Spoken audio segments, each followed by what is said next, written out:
The Wells Report returns in 30 seconds.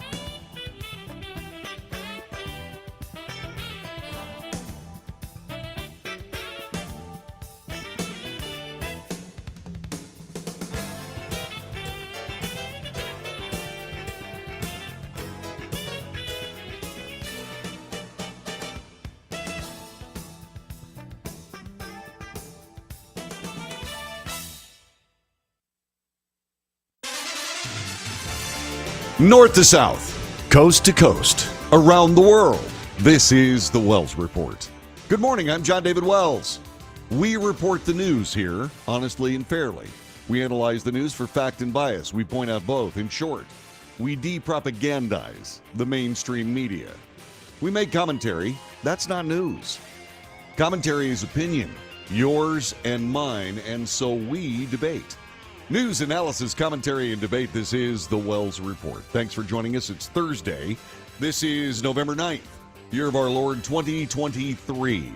We're going to go through all the things that happened yesterday, specifically a Republican primary debate that was better than the last ones, but still has a ways to go before it becomes relevant in my mind. We'll talk more about that coming up in just a couple of minutes. But first, time now for the front page. This is a digest of news since yesterday's broadcast, and while we are asleep, indeed, 5 Republican candidates hashed it out last night.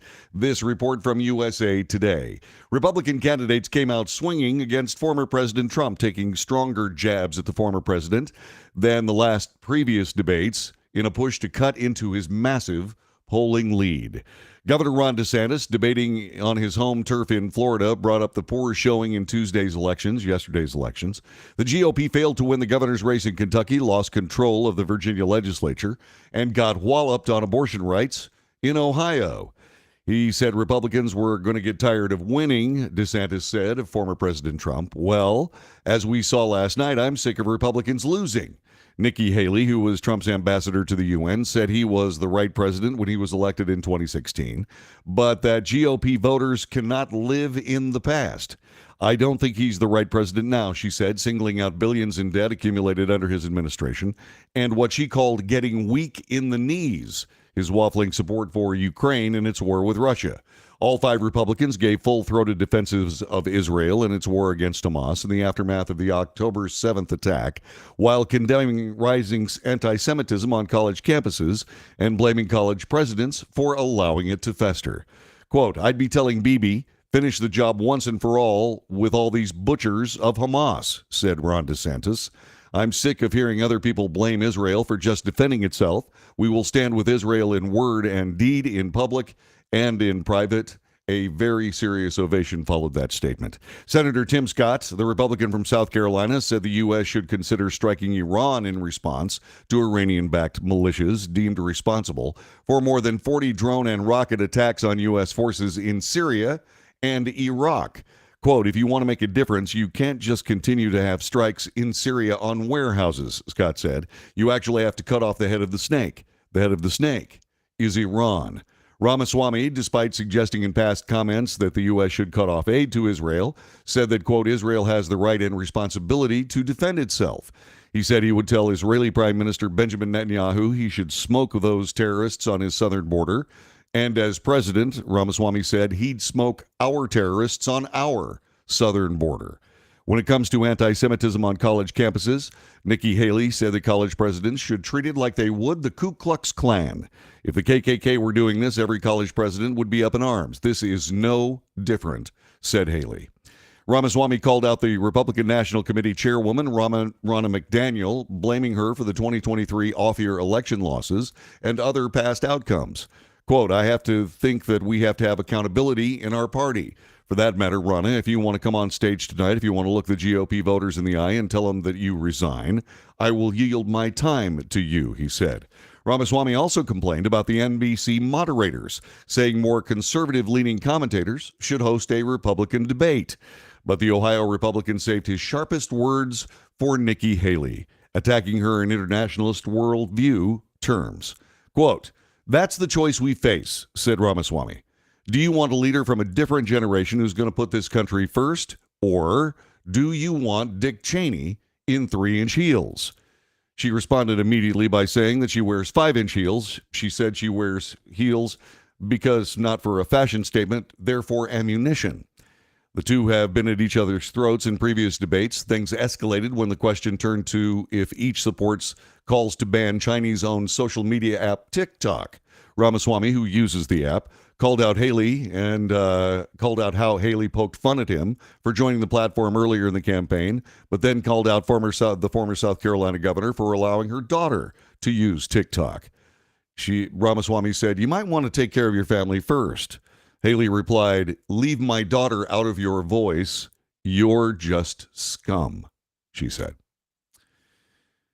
In other news, the feds have busted a brothel. Politicians, celebrities around the world may be involved. This from Fox News. Authorities arrested 3 individuals accused of organizing a high-end brothel network that had been in operation since 2020 and whose customers included elected officials, military officers, according to a new indictment.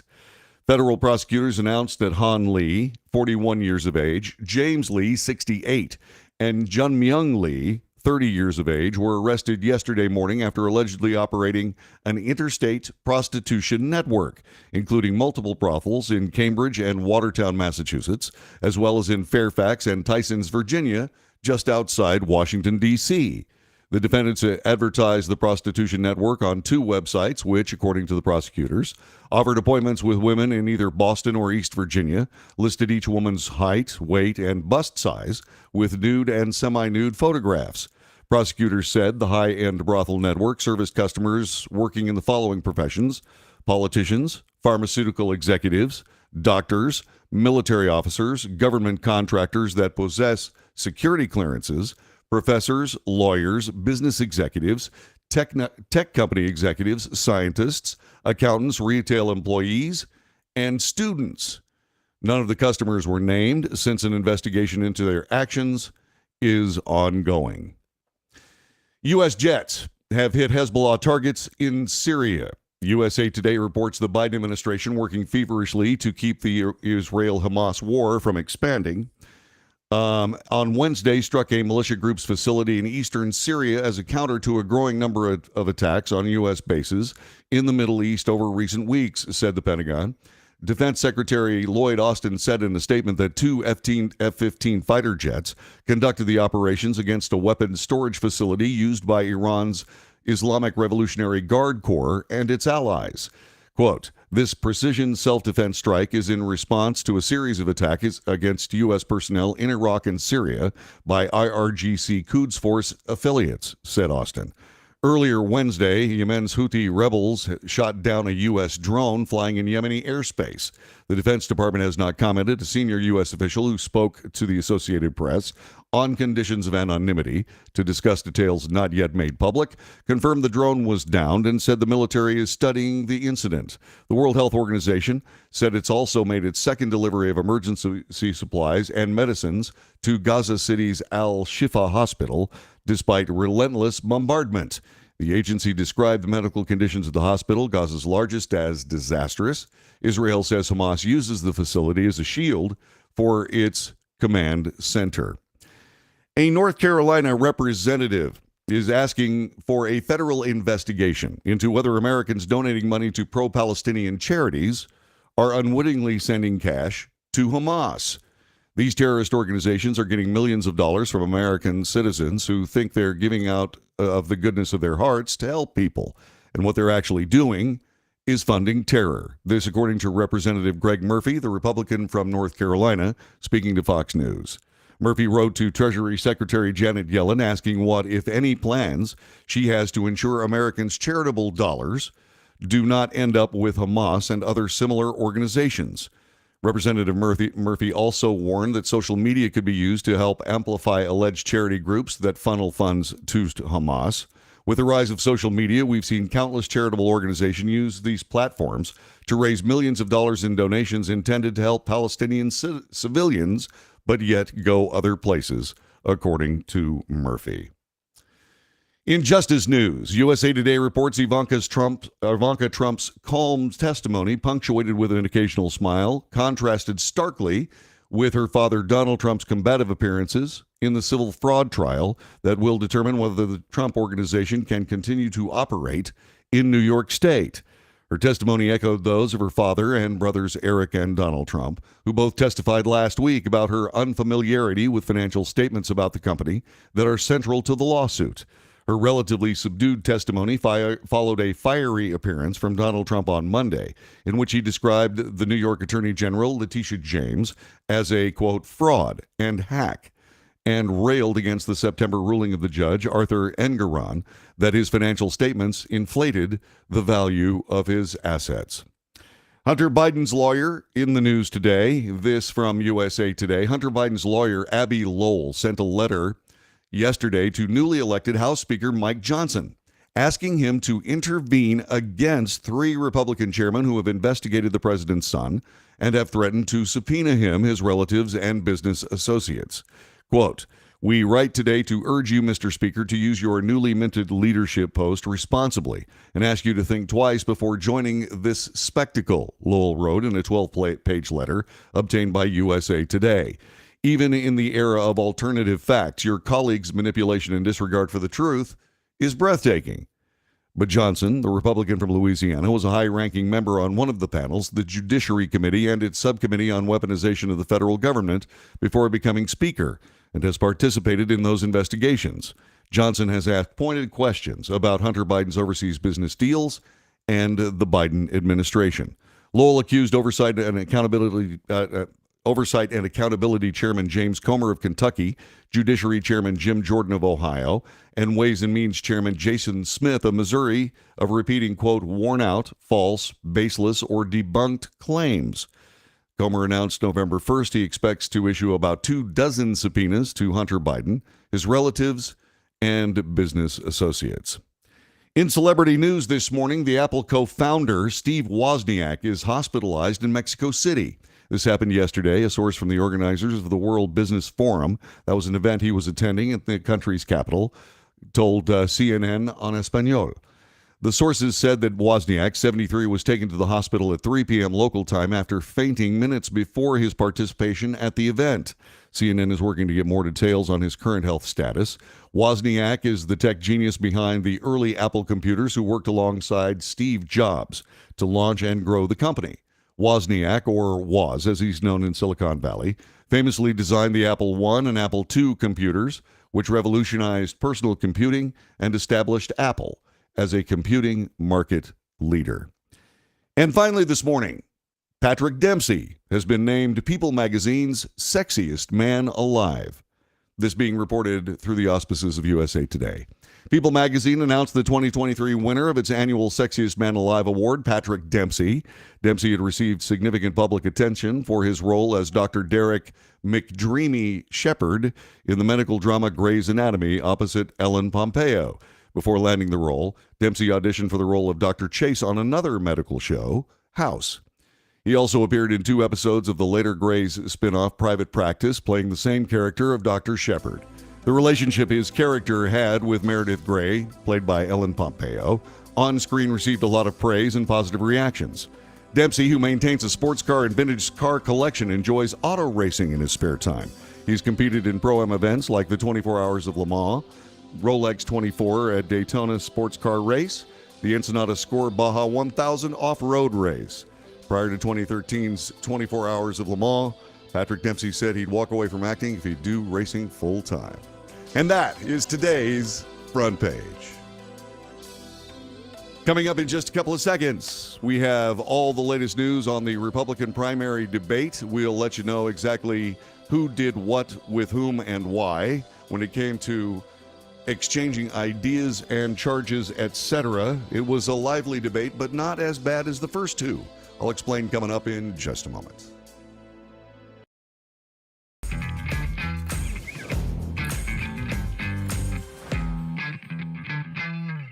Greece is cheap. But the airfare costs a fortune. Paris? Not much closer, and again, airfare... What about Puerto Vallarta? Let's face it, flying anywhere is just too expensive. Wait, what's this? low-cost airlines. With one call to low-cost airlines, you'll drastically slash your travel costs. We're talking insanely low airline prices to any of your favorite destinations. Where would you like to go? London, Rome, Costa Rica, Australia? Wow, that's cheap. So why wait? Call now to learn how crazy cheap it is to fly anywhere in the U.S. or international. Our prices are so low, we can't publish them. The only way to get them is to call to instantly hear the most amazing best deals on airline travel. It's that easy. So call now and start packing. Call 877-512-3895. That's 877-512-3895. 877-512-3895.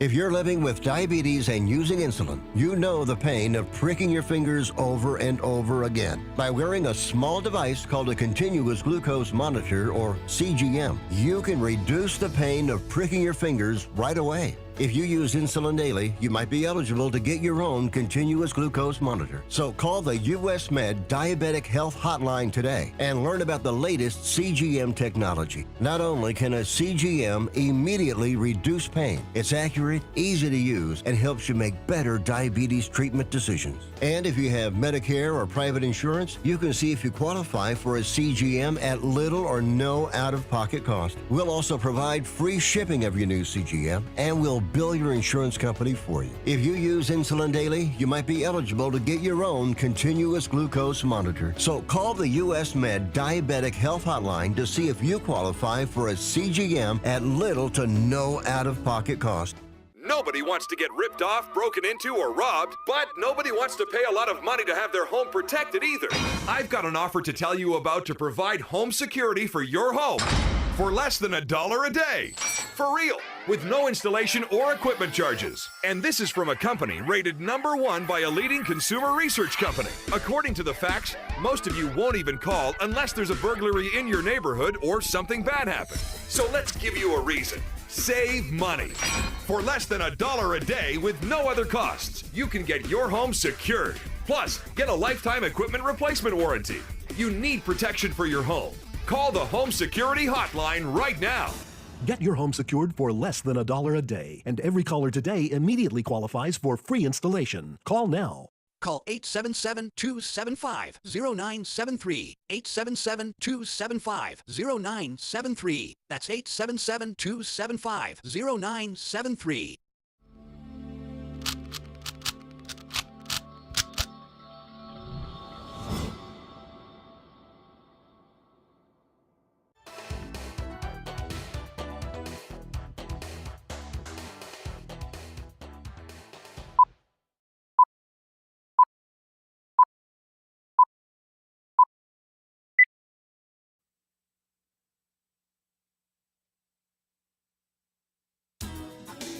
Good morning. This is the Wells Report. John David Wells at your service. So, I have said many, many times, and for many reasons, that executive branch agencies need to be throttled back a bit. I don't have any problem with executive branch agencies putting out regulations, etc., as long as every single regulation is subject to a vote in Congress. This is another example of why I keep saying that. The Department of Health and Human Services has rolled out a new gender pronoun policy that, according to one Heritage Foundation expert and former HHS official, violates employee rights and will result in firings for misgendering. HHS and the federal government is requiring its government to speak falsehoods, said Roger Severino, the Heritage Foundation's vice president for domestic policy and the former head of civil rights at HHS during the Trump administration. Severino first broke the story on X, formerly Twitter, last week. He wrote that HHS, quote, imposed a transgender pronoun mandate on its employees who will now be forced to deny biological realities with their own words or face being fired. He included a screenshot of an email sent to employees at the department. Severino told Fox News Digital that the First Amendment protects federal employees from being required to speak falsehoods or being compelled to adopt a state-approved ideology requiring people to deny their own faith. These policies would require all of those things, said Severino, a Harvard Law School graduate. Quote, all employees should be addressed by the names and pronouns they use to describe themselves. This, according to the email from to HHS employees, stated as part of its push for, quote, gender identity and non-discrimination guidance that says protects employee rights and protections related to gender identity. Severino said the push began when with two White House executive orders, one in January of 2021 and one in June of 2022, that were framed as ways to combat gender discrimination on the base of gender identity. Quote, all applicants and employees should be addressed by the names and pronouns they use to describe themselves. Using correct names and pronouns helps foster a workplace free of discrimination and harassment. This according to the U.S. Office of Personnel Management. It goes on, quote, this practice also creates an inclusive network environment where all applicants and employees are treated with dignity. The isolated and inadvertent use of an incorrect name or pronoun will generally not constitute lawful harassment or unlawful harassment, but as the Equal Employment Opportunity Commission has explained, continued intentional use of an incorrect name or pronoun could, in certain circumstances, contribute to an unlawful hostile work environment. In an unlisted YouTube video linked to the email to HHS employees that features Assistant HHS Secretary Rachel Levine, who identifies as transgender, it says, you know who you know yourself to be is valid. Severino explained to Fox News Digital the Orwellian policy means misgendering someone could qualify as violating anti-discrimination law, which could get you fired. The video also says that employees can wear clothing and use restrooms based on whatever gender identity they identify as. Men who identify as female have the right to get naked in front of female colleagues in the locker room, said Severino about this rule related to HHS locker rooms and bathrooms. It used to be that if you allowed a man to get naked in front of women in the workplace, that it was an instant violation of civil rights law. That's the quintessential hostile work environment, subjecting women to that.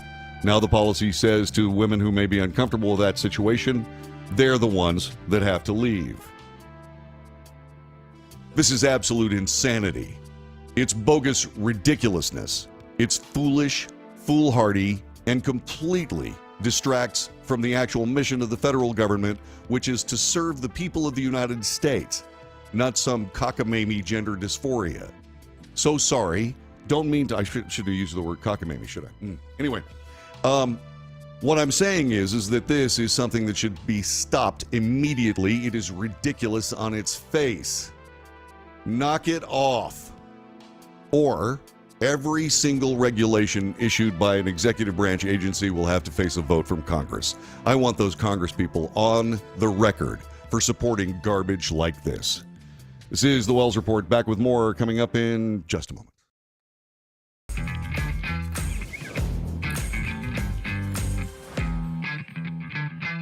Nobody wants to get ripped off, broken into, or robbed, but nobody wants to pay a lot of money to have their home protected either. I've got an offer to tell you about to provide home security for your home for less than $1 a day. For real, with no installation or equipment charges. And this is from a company rated #1 by a leading consumer research company. According to the facts, most of you won't even call unless there's a burglary in your neighborhood or something bad happened. So let's give you a reason. Save money. For less than $1 a day with no other costs, you can get your home secured. Plus, get a lifetime equipment replacement warranty. You need protection for your home. Call the Home Security Hotline right now. Get your home secured for less than $1 a day, and every caller today immediately qualifies for free installation. Call now. Call 877-275-0973. 877-275-0973. That's 877-275-0973.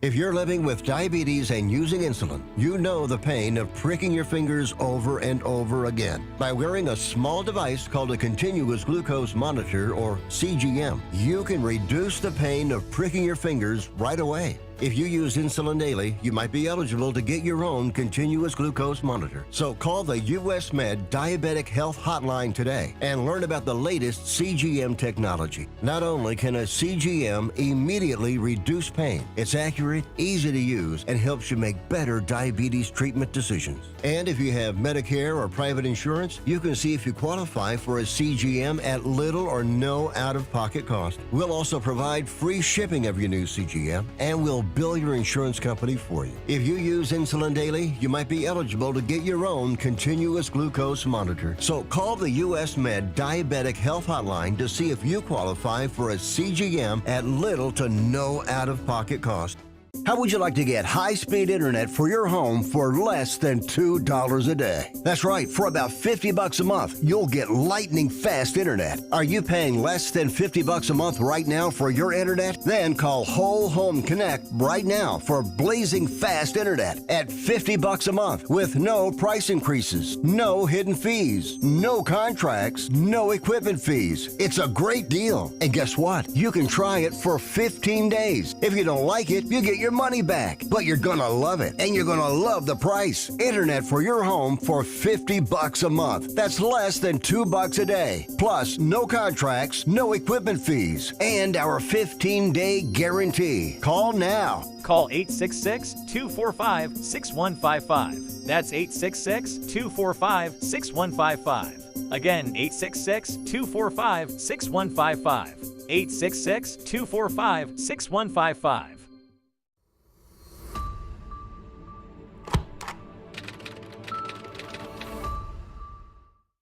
Greece is cheap. But the airfare costs a fortune. Paris? Not much closer, and again, airfare... What about Puerto Vallarta? Let's face it, flying anywhere is just too expensive. Wait, what's this? Low-cost airlines. With one call to low-cost airlines, you'll drastically slash your travel costs. We're talking insanely low airline prices to any of your favorite destinations. Where would you like to go? London, Rome, Costa Rica, Australia? Wow, that's cheap. So why wait? Call now to learn how crazy cheap it is to fly anywhere in the U.S. or international. Our prices are so low, we can't publish them. The only way to get them is to call to instantly hear the most amazing best deals on airline travel. It's that easy. So call now and start packing. Call 877-512-3895. That's 877-512-3895. 877-512-3895.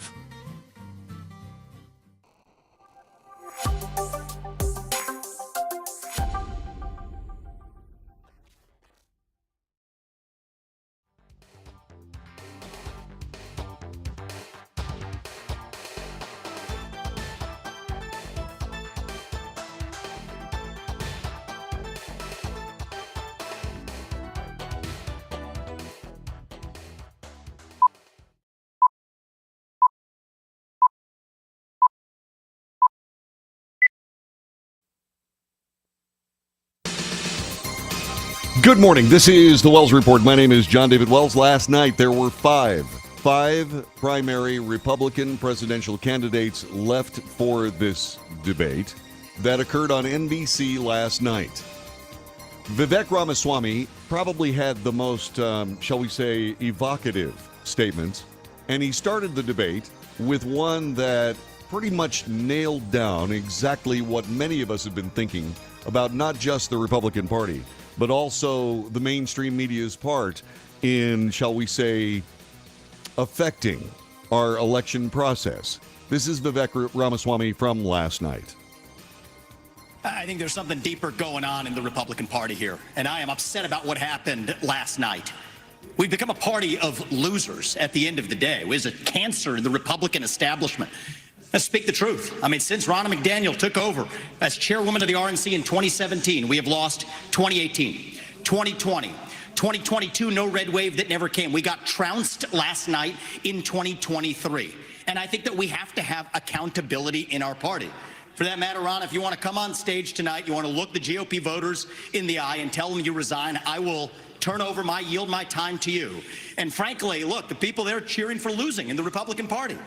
Think about who's moderating this debate. This should be Tucker Carlson, Joe Rogan, and Elon Musk. We'd have 10 times the viewership, asking questions that GOP primary voters actually care about and bringing more people into our party.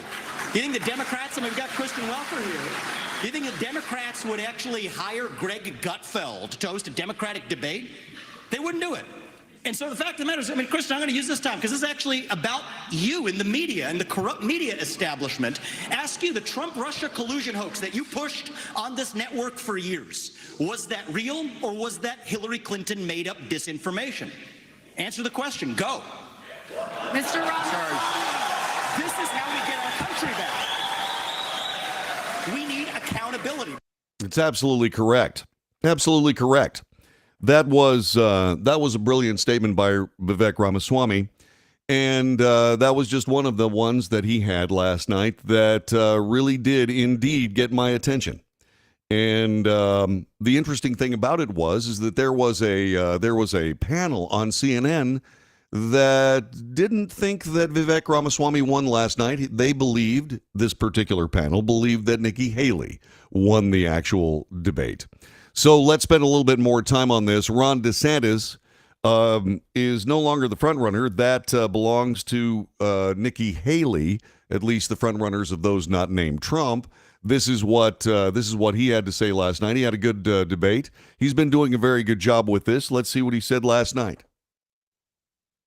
And Donald Trump's a lot different guy than he was in 2016. He owes it to you to be on this stage and explain why he should get another chance. He should explain why he didn't have Mexico pay for the border wall. He should explain why he racked up so much debt. He should explain why he didn't drain the swamp. And he said Republicans were going to get tired of winning. Well, we saw last night, I'm sick of Republicans losing. Yeah, and that's a very good point.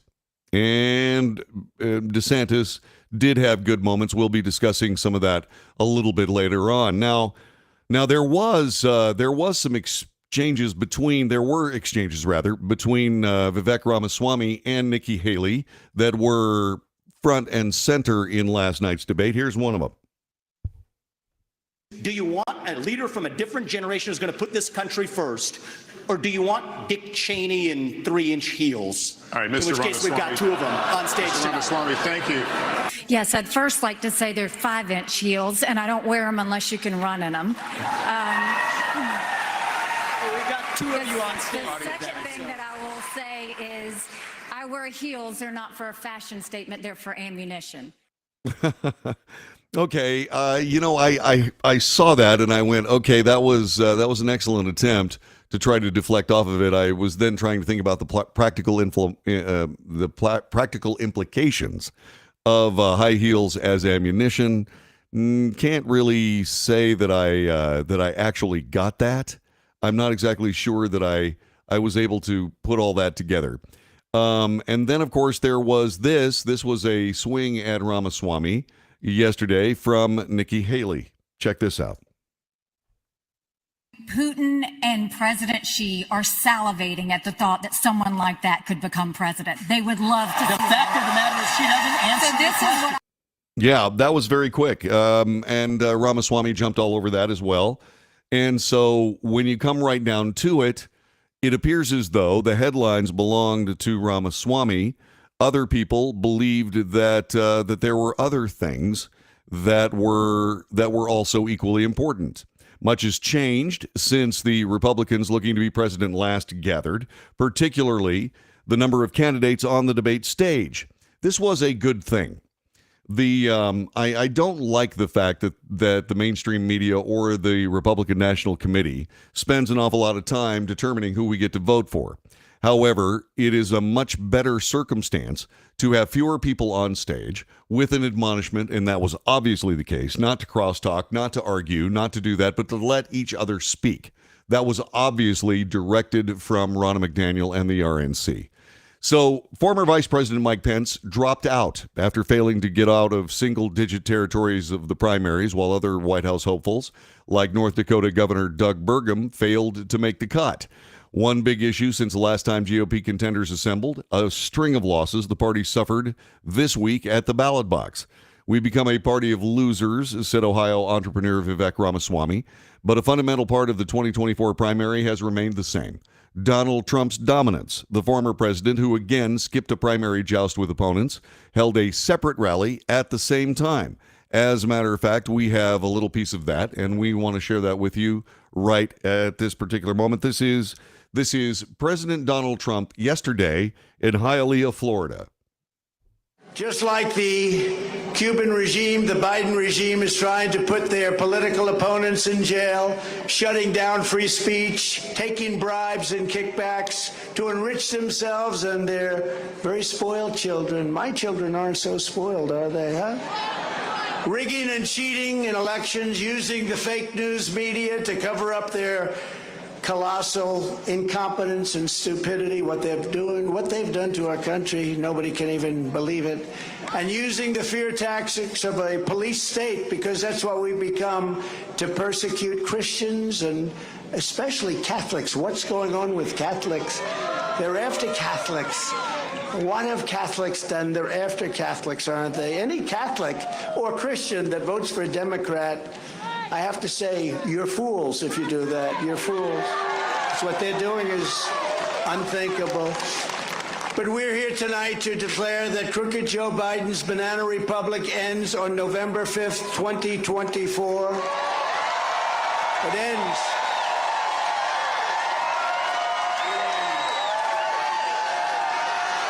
As you know, Biden and the radical left Democrats claim to be defending democracy. He's always talking about democracy. He doesn't know what the word means. He can't define it. Define it for us, Joe. Joe, what does MAGA stand for, Joe? Tell me. I don't know. I don't know. We'll ask him that during a debate. What does MAGA stand for? I don't know.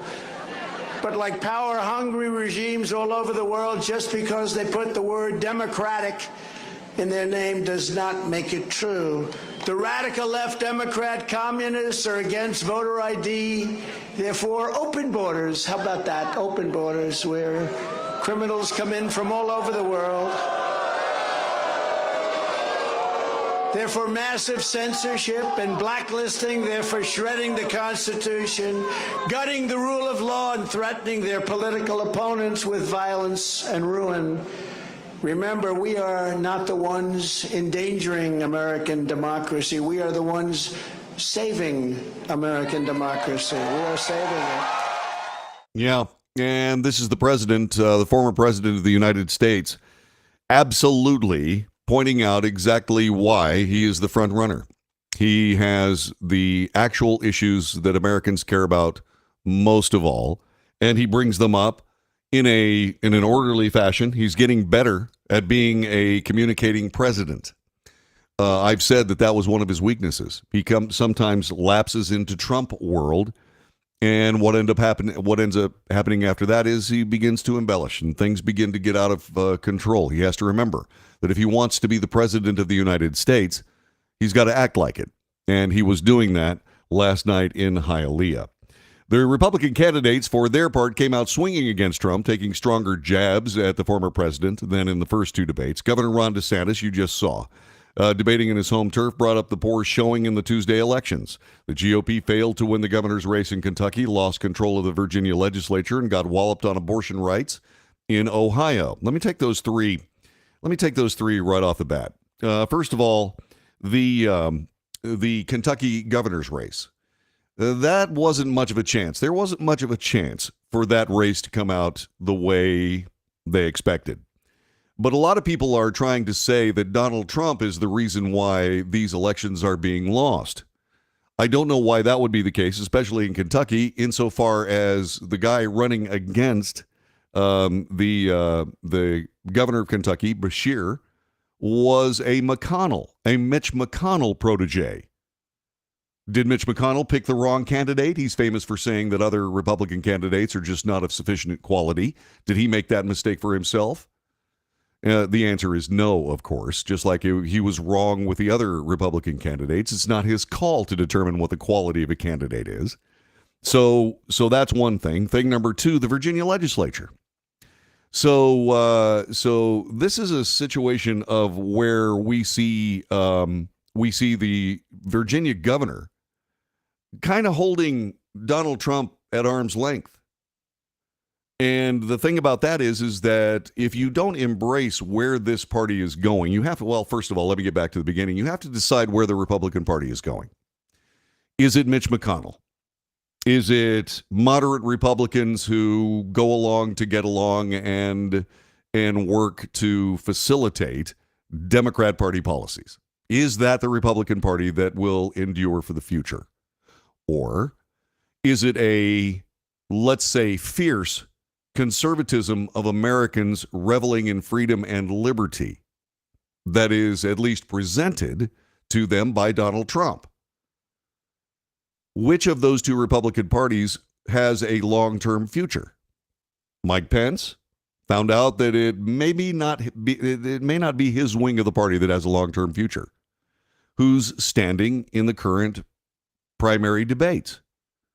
There is Vivek Ramaswamy, who is out of the Trump business camp, so a couple of businessmen going at it. There is Ron DeSantis, who is a machine politician. Nikki Haley, machine politician. Tim Scott is not a machine politician. He's a populist. He's a Ronald Reagan conservative. I like Tim Scott a lot. Chris Christie is a machine politician. And so you have these candidates that are all standing there vying for your vote. But what's actually on the ballot is the direction of the Republican Party, if not the party itself.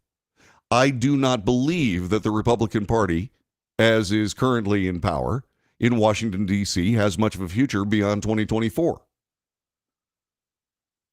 I just don't believe it.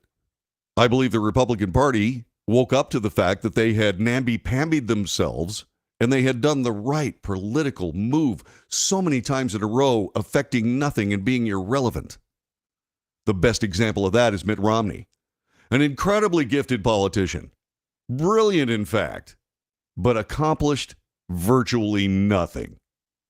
Same thing with Mike Pence, another brilliant politician, although Mike Pence had the political instinct to indeed stand with Donald Trump, realizing that the Republican Party was changing. And then, when Donald Trump started hammering on him, he let his personal discipline sort of fall by the wayside. And then started going after Donald Trump, which put him back in the moderate Republican category. So that's the Virginia thing. All right. I mean, if you don't embrace which direction the party's going, you're going to lose, I think. And if you go back through all of these, including abortion rights in Ohio, that's a different story. Excuse me. Don't go with that. I'll fix that. But if you don't go with where this new Republican Party is, you're going to lose. That's just the way it is. I read a stat today that 85% of Trump supporters have already made up their mind. That would be 62 million votes. The Republican Party will not win a single race without 62 million votes. In fact, 62 million votes may be enough votes to get the presidency for Donald Trump, regardless of what happens in the primary process or in courtrooms around America.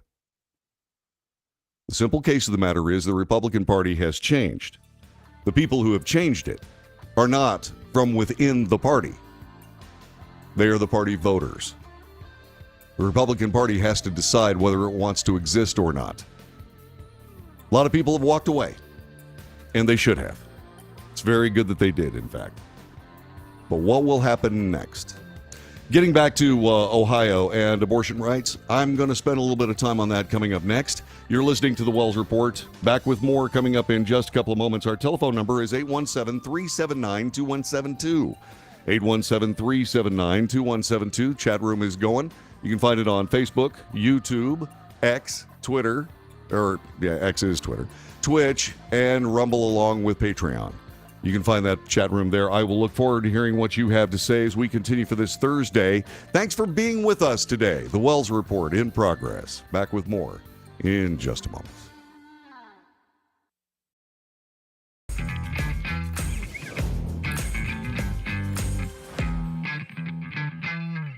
Greece is cheap. But the airfare costs a fortune. Paris? Not much closer, and again, airfare... What about Puerto Vallarta? Let's face it, flying anywhere is just too expensive. Wait, what's this? Low-cost airlines. With one call to low-cost airlines, you'll drastically slash your travel costs. We're talking insanely low airline prices to any of your favorite destinations. Where would you like to go? London, Rome, Costa Rica, Australia? Wow, that's cheap. So why wait? Call now to learn how crazy cheap it is to fly anywhere in the U.S. or international. Our prices are so low, we can't publish them. The only way to get them is to call to instantly hear the most amazing best deals on airline travel. It's that easy. So call now and start packing.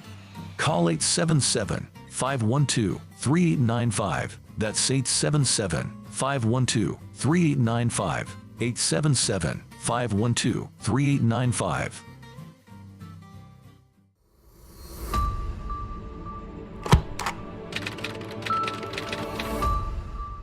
How would you like to get high-speed internet for your home for less than $2 a day? That's right, for about $50 a month, you'll get lightning fast internet. Are you paying less than $50 a month right now for your internet? Then call Whole Home Connect right now for blazing fast internet at $50 a month with no price increases, no hidden fees, no contracts, no equipment fees. It's a great deal. And guess what? You can try it for 15 days. If you don't like it, you get your money back, but you're gonna love it, and you're gonna love the price. Internet for your home for $50 a month. That's less than $2 a day. Plus, no contracts, no equipment fees, and our 15-day guarantee. Call now. Call 866-245-6155. That's 866-245-6155. Again, 866-245-6155. 866-245-6155.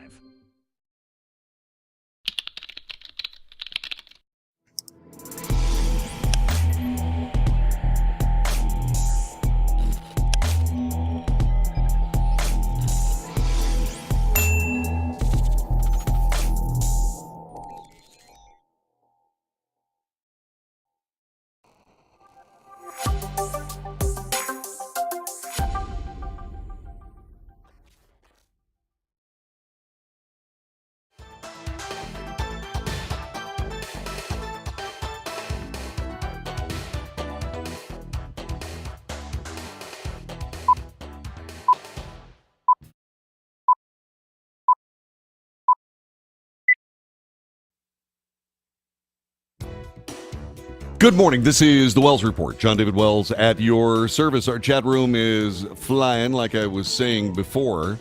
Let's see, what do we have here? When are the Democrats just going to be honest and come out and say elections are the biggest threat to democracy that we've ever experienced? Yeah. There's actually information about that from Rasmussen Reports today. We'll be talking about that later on in this broadcast. Let's see. I read where Trump not being involved actually depressed votes. That's talking about these elections, and I think you're right, Mike. And the thing about that is as follows. The Republican Party has changed. Donald Trump is not necessarily that change agent. He is the result of that change. In my view, the Republican Party changed when the voters of the Republican Party realized that they had been waiting and waiting and waiting for something the Republican Party simply was not going to achieve. And I think the turning point was when the Republican Party said 73 times they were going to repeal Obamacare. And then when they had the power to do it, they didn't do it. That was that.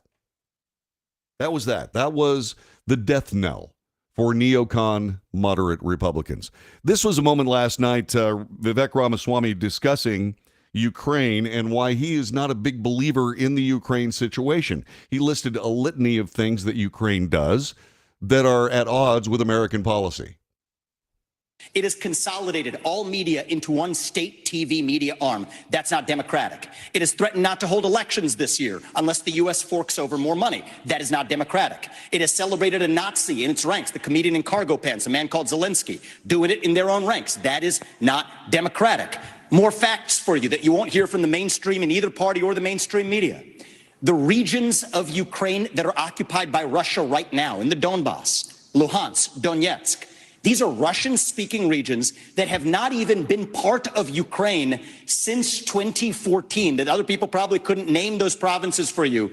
Those are the hard facts. And so to frame this as some kind of battle between good versus evil, don't buy it. And I'd like the likes of the sharpest of the war hawks on Ukraine, Nikki Haley, to have some accountability and answer. Do you want to use U.S. taxpayer money to fund the banning of Christians? That is actually what's happening.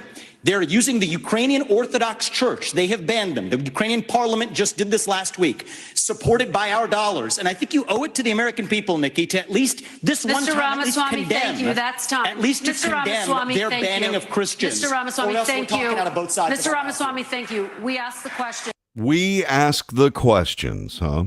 We ask the questions. So who are these people debating with? Are they debating with each other? Or are they debating with the news media? The Wells Report in progress. John David Wells at your service. I want to talk to you a little bit more about what we discussed yesterday regarding the abortion rights vote in Ohio yesterday. And I want to make this abundantly clear. I don't believe that a majority of Americans, anywhere close to a majority of Americans, believe that the entire republic hinges on whether or not someone can terminate a pregnancy and under what circumstances. I believe that what happened with all of these votes is an assertion by the American people that they will not have any liberty or freedom legislated away, infringed upon, or leaned, L-E-I-N, on.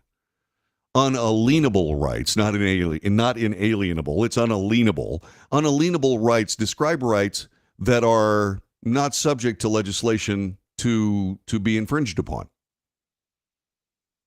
Unalienable rights are rights that the American people will simply not give up. And it doesn't necessarily have to be about abortion. It can be about anything. Americans will not vote their way out of freedom and liberty. Why? Because they're Americans. The people of the Republican Party that believe that they have the moral high ground on this issue may indeed have the moral high ground on this issue, but they do not have the political high ground on this issue. And that all centers around the fact that Americans will not have politicians telling them how to live their lives. Regardless of how good the reasons are, those politicians are foisting this on the American people. Regardless of whether or not it makes sense to them, or whether it doesn't make sense to them from a moral standpoint, or a sociological standpoint, or a political standpoint. It's not your decision.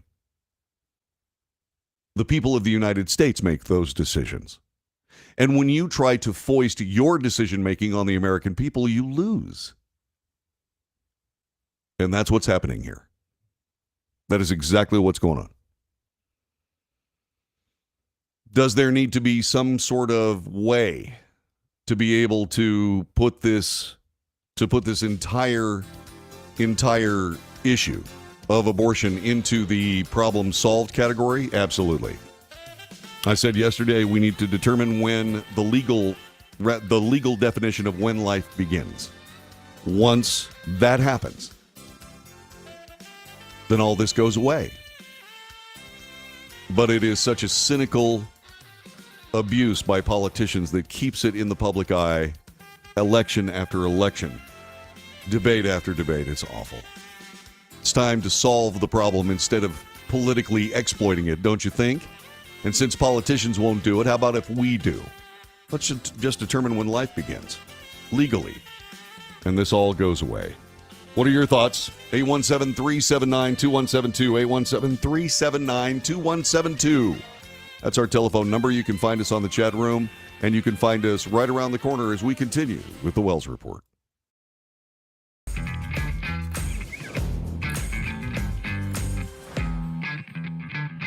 How would you like to get high-speed internet for your home for less than $2 a day? That's right, for about $50 a month, you'll get lightning-fast internet. Are you paying less than $50 a month right now for your internet? Then call Whole Home Connect right now for blazing fast internet at $50 a month with no price increases, no hidden fees, no contracts, no equipment fees. It's a great deal. And guess what? You can try it for 15 days. If you don't like it, you get your money back, but you're gonna love it, and you're gonna love the price. Internet for your home for $50 a month. That's less than $2 a day. Plus, no contracts, no equipment fees, and our 15-day guarantee. Call now. Call 866-245-6155. That's 866-245-6155. Again, 866-245-6155.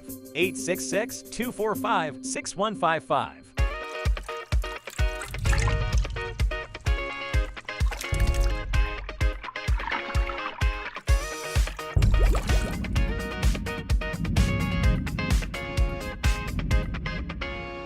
Nobody wants to get ripped off, broken into, or robbed, but nobody wants to pay a lot of money to have their home protected either. I've got an offer to tell you about to provide home security for your home for less than $1 a day.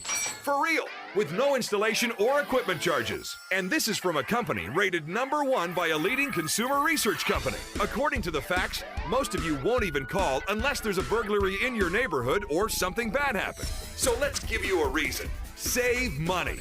For less than $1 a day with no other costs, you can get your home secured. Plus, get a lifetime equipment replacement warranty. You need protection for your home. Call the Home Security Hotline right now. Get your home secured for less than $1 a day, and every caller today immediately qualifies for free installation. Call now. Call 877-275-0973. 877-275-0973. That's 877-275-0973.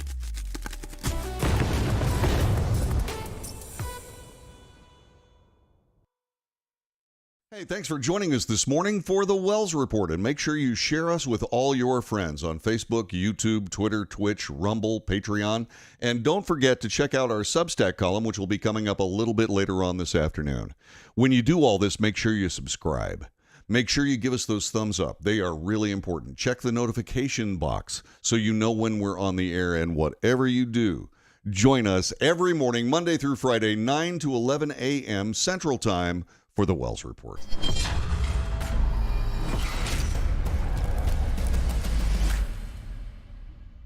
Greece is cheap. But the airfare costs a fortune. Paris? Not much closer, and again, airfare... What about Puerto Vallarta? Let's face it, flying anywhere is just too expensive. Wait, what's this? Low-cost airlines. With one call to low-cost airlines, you'll drastically slash your travel costs. We're talking insanely low airline prices to any of your favorite destinations. Where would you like to go? London, Rome, Costa Rica, Australia? Wow, that's cheap. So why wait? Call now to learn how crazy cheap it is to fly anywhere in the U.S. or international. Our prices are so low, we can't publish them. The only way to get them is to call to instantly hear the most amazing best deals on airline travel. It's that easy. So call now and start packing.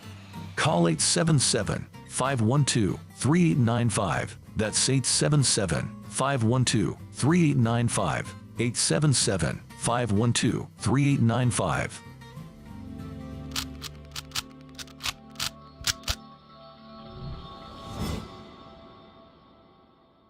If you're living with diabetes and using insulin, you know the pain of pricking your fingers over and over again. By wearing a small device called a continuous glucose monitor, or CGM, you can reduce the pain of pricking your fingers right away. If you use insulin daily, you might be eligible to get your own continuous glucose monitor. So call the US Med Diabetic Health Hotline today and learn about the latest CGM technology. Not only can a CGM immediately reduce pain, it's accurate, easy to use, and helps you make better diabetes treatment decisions. And if you have Medicare or private insurance, you can see if you qualify for a CGM at little or no out-of-pocket cost. We'll also provide free shipping of your new CGM, and we'll bill your insurance company for you. If you use insulin daily, you might be eligible to get your own continuous glucose monitor. So call the US Med Diabetic Health Hotline to see if you qualify for a CGM at little to no out-of-pocket cost.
North to south, coast to coast, around the world.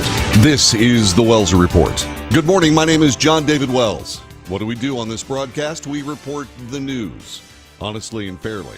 We analyze the news for fact and bias. We point out both. In other words, we de-propagandize the mainstream media. We make commentary, which is not news. Commentary is opinion, yours and mine. And so we debate. News, analysis, commentary, and debate. This is the Wells Report. By the way, that debate is easy to find. All you have to do is go to this telephone number, 817-379-2172. 817-379-2172.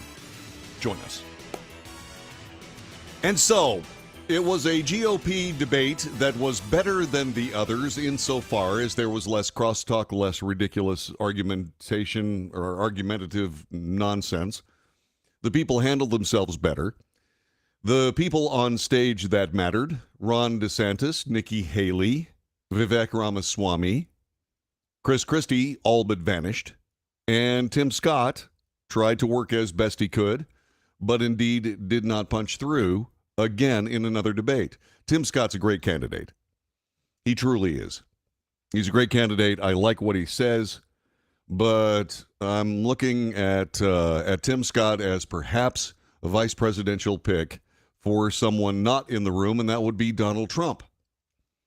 So that being said, let's talk a little bit about what the talking heads are saying, because there are two parts to any kind of story in the United States. One, there's what actually happened. Journalism back in the day used to cover what actually happened. And that coverage was factual, at least from a standpoint of everybody pretty much could see what was going on. There were certain perceptions that were different, and you could find that in the news stories, but by and large, all the big pieces were in place. And then there was commentary. Then there were discussions, etc. Now, the reporting and the discussion and the mishmash of pseudo-news creates a confusing mess, whereby in real time, not only do you hear what is actually going on, see what's going on, and see a reporting of fact, but then immediately there is a rumination about what you just saw, trying to explain it to you as if they knew. The one thing that Thomas Jefferson and the other framers understood is that the American people are the arbiters of all this information. You can literally talk until you're blue in the face, especially if you're a left-wing media outlet, blue in the face. You can talk until you're blue in the face and explain to people over and over and over why they're wrong. or why they see things in error. But they're not going to believe you. You can say what you think. But beyond that, you cannot evangelize for your opinion, especially if you're in the journalistic realm. Why would you do that anyway? It's not your job. The people of the United States, they have the job of determining who the next president is. Your job is to provide them with facts so they can make a good decision. Not a good decision as you define it, but a good decision based on how they define it. And if there is something missing in the coverage, especially of our elections, if there is something missing, the absolute absence of any form of humility when reporting the facts of a conversation regarding who the next president is going to be, especially by the conversations being had by the actual candidates themselves. The humility required to simply report what is being said and then withhold your opinion as just as your opinion and then invite other people to tell you, that's missing. If you want to know why it's infuriating to watch the news, there you go. I don't do that here. I don't know what you think. I don't know what you believe the facts to be. Or what the facts mean. I know, well, I tell you what the facts are. But what they mean, that's up to you. And those people that try to tread through that are making a huge and terrible mistake. So, getting back to these talking heads, USA Today sees it this way: a fiery third GOP presidential debate, narrowing field of candidates, launching aggressive attacks on one another, on everything from policy stances to personal lives, and then, of course, trying to take shots at President Trump. Half of the 2-hour-long debate focused exclusively on candidates and foreign policy, from how they would handle the crisis in Israel and Gaza to the conflict between Russia and Ukraine. USA Today believes that one candidate in particular plowed ahead of the field on the issue. Republican strategists point to Nikki Haley. That makes sense. Nikki Haley is a foreign policy expert. So Nikki Haley landed foreign policy discussions. Former South Carolina governor fended off repeated foreign policy attacks from biotech entrepreneur Vivek Ramaswamy and Florida Governor Ron DeSantis. In particularly, Haley has diverged from DeSantis and Ramaswamy in supporting U.S. aid to Ukraine in its fight against Russia. She made it clear last night. We all remember what that thug did when he invaded Ukraine, said Haley, referring to Russian leader Vladimir Putin's initial attack on the country. 500,000 people have died because of Putin, and I think we should give them the equipment and ammunition to win. Okay. Her ability to strongly articulate her policy points in the face of the attacks, including a strike from Ramaswamy about her daughter's use of TikTok, made it clear that as far as GOP strategists are concerned, Nikki Haley won last night's debate. Rob Stutzman, a longtime Republican operative, said that Haley is 3 for 3 on very good debate performance. DeSantis and Ramaswamy tried to land blows. She slipped the jabs and counterpunched well. Brian Steinhauser, who's led campaigns for numerous high-profile congressional Republicans, including Senator John Cornyn, mostly agreed. Even if GOP voters don't agree with her on every issue, they see her as a strong, confident, and substantive candidate. She helped her candidacy tonight with her performance. Riding a wave of momentum from her second debate performance, Haley has emerged in recent weeks as the likely top alternative to Trump, narrowly edging out DeSantis in some polls. DeSantis came out strongly against Trump. He made some of his strongest rebukes of the former president last night, going so far as to target him for a Republican string of losses in recent elections. That's not something that I see as being valid, but let's go on with what he had to say. He said Republicans were going to get tired of winning. We saw last night, I'm getting tired of Republicans losing. Republicans lost control of both chambers of the Virginia legislature, et cetera, et cetera. Those were the real losses of the week, DeSantis said. He argued that as the party's nominee, he would end the GOP losing streak and noted his landslide victory in Florida midterm elections. Once thought of as a party inevitable nominee, DeSantis has struggled to hold on to second place against Haley. Tim Scott is trying to cut through the noise. If anybody on the Miami stage needed a moment to shine, it was South Carolina Senator Tim Scott, who narrowly qualified for the debate. Although Scott commanded more time on stage than he has in the past, the three-term senator failed to break ground against frontrunners like Haley and DeSantis. Remember, this is according to USA Today. He had a good night, GOP strategist Rob Stutzman said, but also the candidates in front of him did as well. Scott attempted to stand out from his competitors with a message focused on faith that he threaded throughout his conversation. When addressing growing divisions in the U.S. over the war on Israel, the Bible Belt politician said federal funding for universities and visas for foreign students should be revoked if they don't show sufficient support for Israel. I have a problem with that. Okay, so if I had anything to do with Tim Scott's campaign, I would tell him immediately that funding for universities and visas for foreign students should be revoked if they do not show sufficient support for Israel is a bad statement. An incredibly bad statement. The statement should be funding for universities and visas for foreign students should be revoked if they allow communication supporting terrorism on their campus, or if they take part in communications in support of terrorism.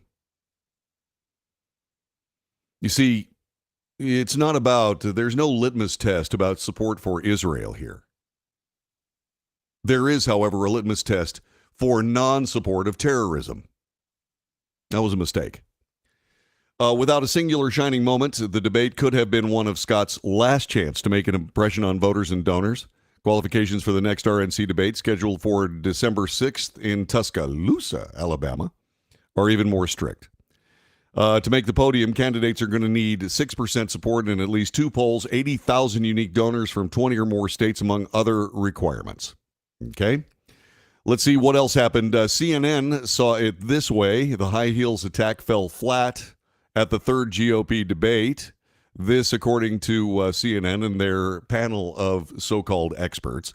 Roxanne Jones, DeSantis found his mojo. Florida Governor Ron DeSantis was out to prove that the Republican debate last night, that Florida belongs to him. No easy task with Republican frontrunner Donald Trump just down the road in Hialeah, hosting his own rowdy rally, telling the world that Florida is Trump territory. But for once, DeSantis did not seem shaken. For much of the night, he commanded the stage convincingly. It was DeSantis' strongest debate yet, easily eclipsing the stilted delivery and non-answers we saw from him in debates past. The governor was more personable and direct. He was able to deliver heartfelt answers, especially when speaking about his support of Israel and signing an executive order after the Hamas terror attack that allowed the Florida Division of Emergency Management to pay for 700 Americans in Israel to fly back to the United States. The governor, in a strong appeal to Jewish voters, made it clear that he unconditionally supports Israel in its war against Hamas and reminded voters, as a veteran who served in Iraq, he understands the horror of war. Those who were waiting to see if the man who dared to challenge the party favorite was himself up to the challenge likely felt better about their chances after last night. Anna Marie Cox. Haley carried off high heels and ghoulish saber rattling with aplomb.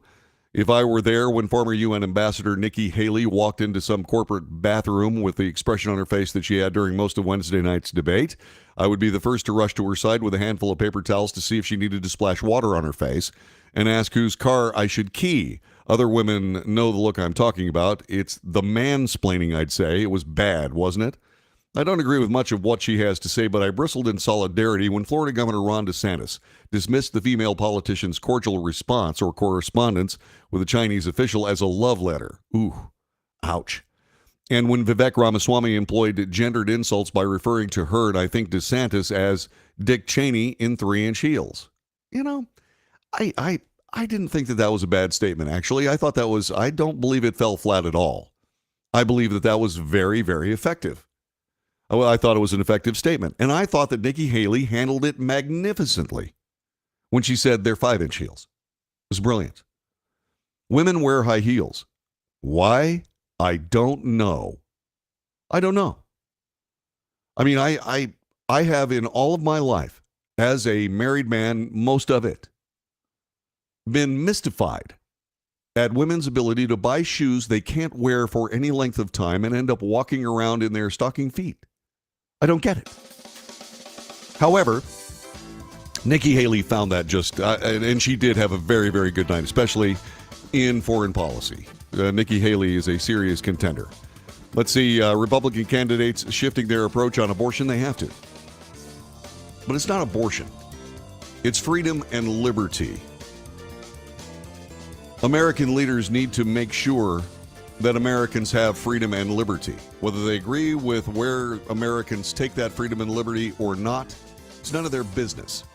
Their business is to represent the people who vote for them, regardless of what office they're running in. The Republican Party needs to be about freedom and liberty and stop telling people how to live, just like the Democrats need to be about freedom and liberty and stop telling people how to live or what kind of car to drive or what kind of stove to use. It's none of your damn business. The first party that gets that probably wins. We'll be back with more in just a moment.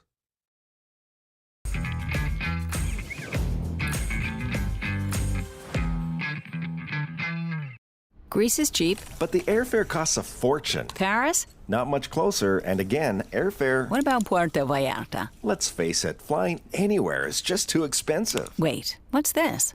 Low-cost airlines. With one call to low-cost airlines, you'll drastically slash your travel costs. We're talking insanely low airline prices to any of your favorite destinations. Where would you like to go? London, Rome, Costa Rica, Australia? Wow, that's cheap. So why wait? Call now to learn how crazy cheap it is to fly anywhere in the U.S. or international. Our prices are so low, we can't publish them. The only way to get them is to call to instantly hear the most amazing best deals on airline travel. It's that easy. So call now and start packing. Call 877-512-3895. That's 877-512-3895. 877-512-3895.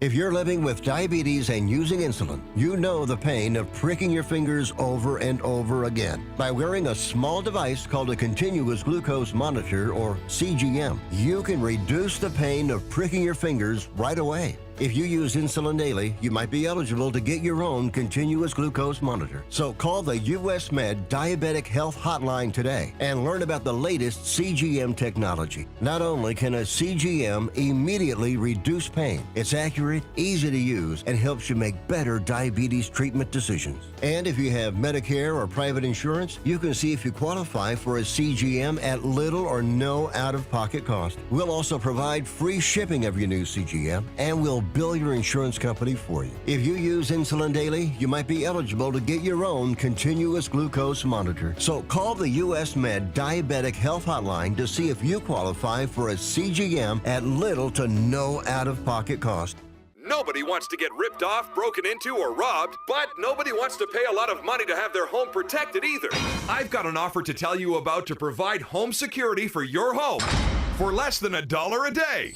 For real, with no installation or equipment charges. And this is from a company rated #1 by a leading consumer research company. According to the facts, most of you won't even call unless there's a burglary in your neighborhood or something bad happened. So let's give you a reason. Save money. For less than $1 a day with no other costs, you can get your home secured. Plus, get a lifetime equipment replacement warranty. You need protection for your home. Call the Home Security Hotline right now. Get your home secured for less than $1 a day, and every caller today immediately qualifies for free installation. Call now. Call 877-275-0973. 877-275-0973. That's 877-275-0973.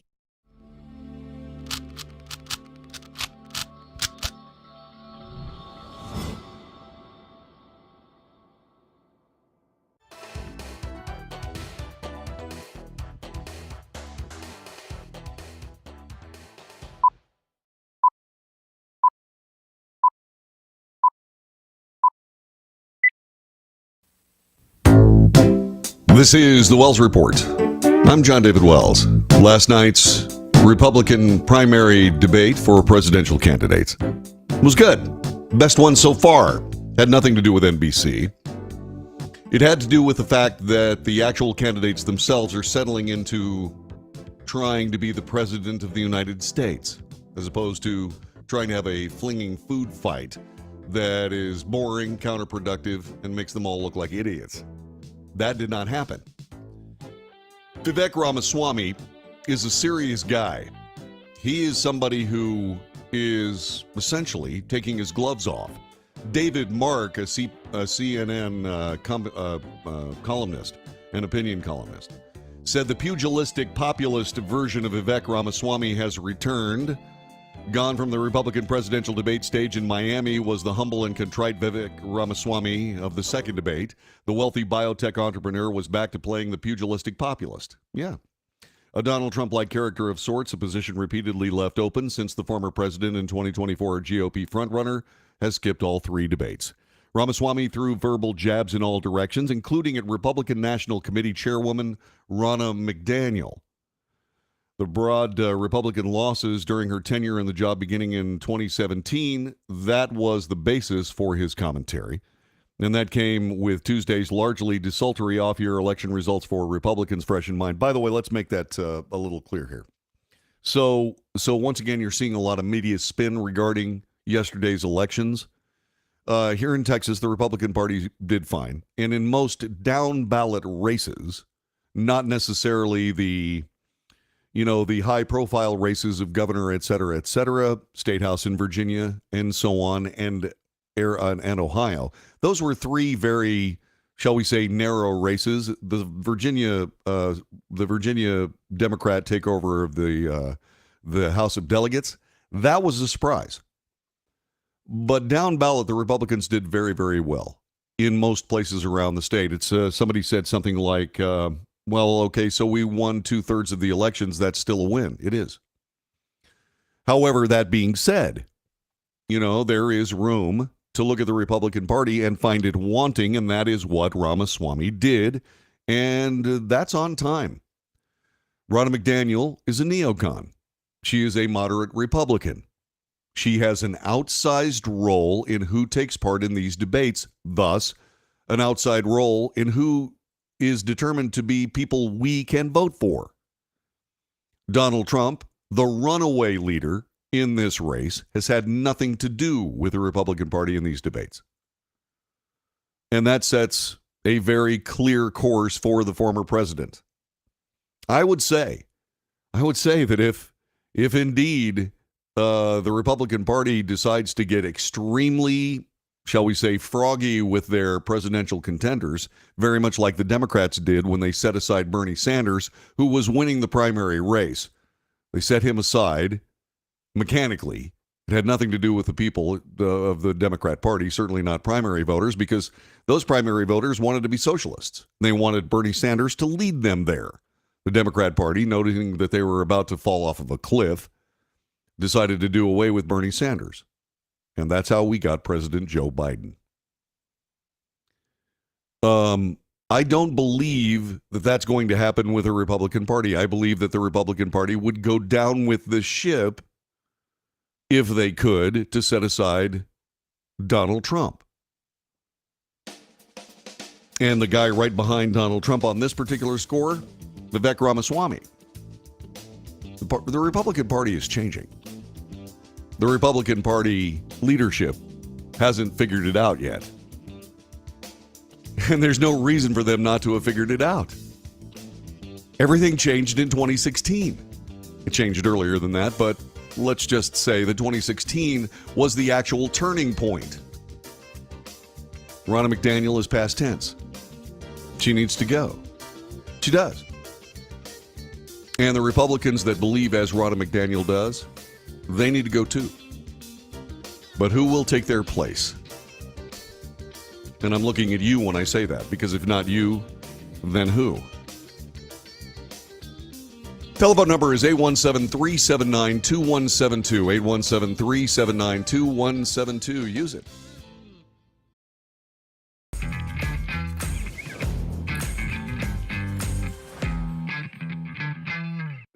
wants to get ripped off, broken into, or robbed, but nobody wants to pay a lot of money to have their home protected either. I've got an offer to tell you about to provide home security for your home for less than $1 a day. For real, with no installation or equipment charges. And this is from a company rated #1 by a leading consumer research company. According to the facts, most of you won't even call unless there's a burglary in your neighborhood or something bad happened. So let's give you a reason. Save money. For less than $1 a day with no other costs, you can get your home secured. Plus, get a lifetime equipment replacement warranty. You need protection for your home. Call the Home Security Hotline right now. Get your home secured for less than $1 a day, and every caller today immediately qualifies for free installation. Call now. Call 877-275-0973. 877-275-0973. That's 877-275-0973.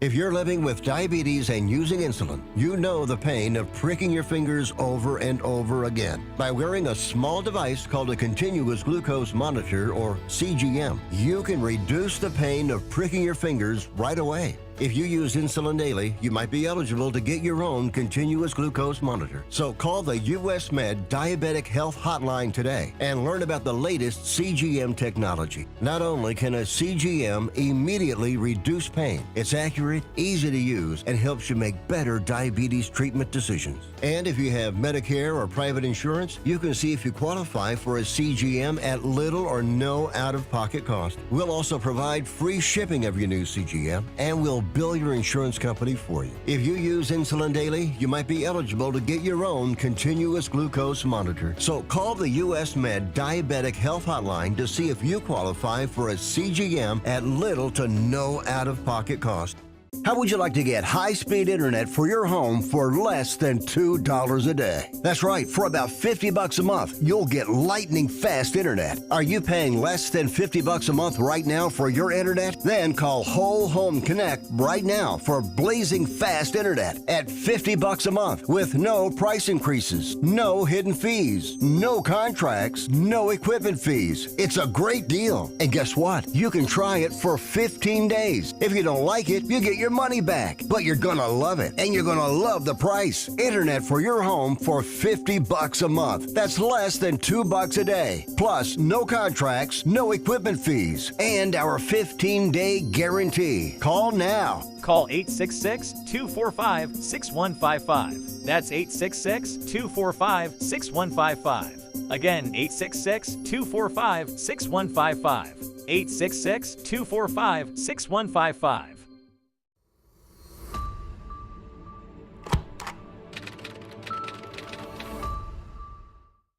Greece is cheap. But the airfare costs a fortune. Paris? Not much closer, and again, airfare... What about Puerto Vallarta? Let's face it, flying anywhere is just too expensive. Wait, what's this? Low-cost airlines. With one call to low-cost airlines, you'll drastically slash your travel costs. We're talking insanely low airline prices to any of your favorite destinations. Where would you like to go? London, Rome, Costa Rica, Australia? Wow, that's cheap. So why wait? Call now to learn how crazy cheap it is to fly anywhere in the U.S. or international. Our prices are so low, we can't publish them. The only way to get them is to call to instantly hear the most amazing best deals on airline travel. It's that easy. So call now and start packing.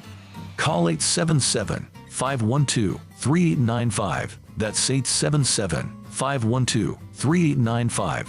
877-512-3895.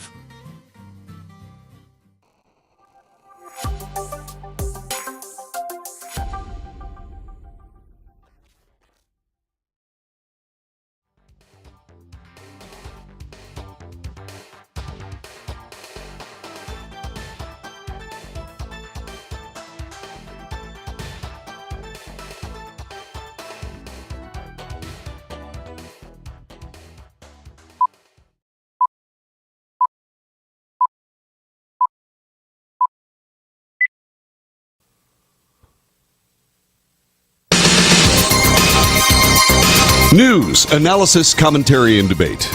This is the Wells Report. Breaking news at this hour. The White House has informed us that Israel has agreed to put in place 4-hour daily humanitarian pauses in its assault on Hamas in northern Gaza, beginning today. Biden administration said it secured a second pathway for civilians to flee the fighting.